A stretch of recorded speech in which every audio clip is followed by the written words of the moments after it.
Gətir, ustam yana gətirdi. Böyle asatırım. Buna da ay usta, buna nədir? Kebabı. Buna da ay usta, yana Böyle gətir. krevetka. Kişilər, hər birinizi salamlayıram. Siz də dadlı kebab yemək istəyirsinizsə, restoran Kaluski Zastava. Hər şey yüksək səviyyədə. Gəlin, dincəlin. Vəziyyətin nətərdir sənin? Dərd kimi. Ay can, ay can.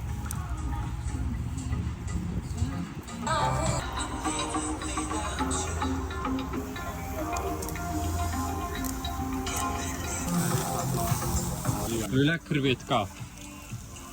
Qan özü. French. İşimizin sonu.